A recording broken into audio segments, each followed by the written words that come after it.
ଆଜି ମହାନ ଜନନାୟକ ପ୍ରବାଦ ପୁରୁଷ ବିଜୁ ପଟ୍ଟନାୟକଙ୍କର 29ତମ ଶ୍ରାଦ୍ଧବାର୍ଷିକୀ ଏବଂ ଏହି ଅବସରରେ ସାରା ରାଜ୍ୟରେ ତାଙ୍କର ଶ୍ରାଦ୍ଧବାର୍ଷିକୀ ପାଳନ କରାଯାଉଛି।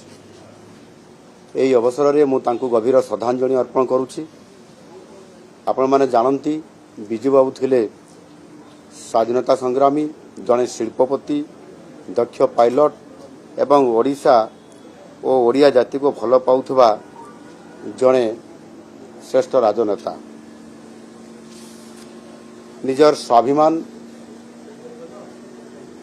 ଓଡ଼ିଶା ମାଟିର ଗୌରବ, ଦେଶର ମର୍ଯ୍ୟାଦା ପାଇଁ ସେ ସାରା ଜୀବନ ଏ ରାଜ୍ୟ ପାଇଁ କାମ କରୁଥିଲେ।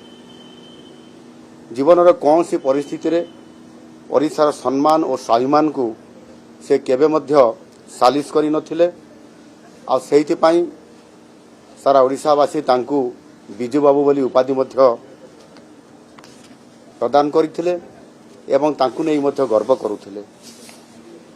ବିଜୁବାବୁ ସମ୍ପୂର୍ଣ୍ଣ ଭାବରେ ଏ ଓଡ଼ିଶାକୁ ସମୃଦ୍ଧ କରିବା ପାଇଁ ସ୍ୱପ୍ନ ଦେଖିଥିଲେ। କିନ୍ତୁ ବାସ୍ତବରେ ଏହିଭଳି ଜଣେ ମହାନ ଜନନାୟକ ଯିଏକି ଓଡ଼ିଶା ପାଇଁ ସ୍ୱପ୍ନ ଦେଖିଥିଲେ, କାମ କରିବା ପାଇଁ ସଂକଳ୍ପ ନେଇ କାମ କରୁଥିଲେ ଏବଂ ତାଙ୍କର ସେହି ସ୍ୱପ୍ନ ଏବଂ ତାଙ୍କର ସେହି ସଂକଳ୍ପକୁ ନେଇ ଆଜି ଆମ ସରକାର ମଧ୍ୟ ସମୃଦ୍ଧ ଓଡ଼ିଶା ଗଠନ କରିବା ପାଇଁ କାମ ଆରମ୍ଭ କରିଛନ୍ତି। ତେଣୁ ନିଶ୍ଚିତ ଭାବରେ ଓଡ଼ିଶା ଗଠନରେ ତାଙ୍କର ଯେଉଁ ଭୂମିକା ଥିଲା, ତାଙ୍କର ଯେଉଁ ଅବଦାନ ଥିଲା ଏବଂ ଯେଉଁ ସ୍ୱପ୍ନ ବି ଅଧୁରା ରହିଯାଇଛି ଓଡ଼ିଶାକୁ ସମୃଦ୍ଧ ବନେଇବାରେ, ଓଡ଼ିଶାକୁ ବିକଶିତ ରାଜ୍ୟରେ ପରିଣତ କରିବାରେ ଏବଂ ଓଡ଼ିଆ ଅସ୍ମିତାକୁ ପୁନର୍ଜୀବିତ କରି ବିଶ୍ୱ ଦରବାରରେ ପହଞ୍ଚାଇବାରେ, ତାହା ଆମ ସରକାର ଆଜି ତାଙ୍କର ସେହି ସ୍ୱପ୍ନକୁ ପୂରା କରିବା ପାଇଁ ସଂକଳ୍ପ ନେଇଛନ୍ତି ଏବଂ କାମ ମଧ୍ୟ ଆରମ୍ଭ କରିଛନ୍ତି।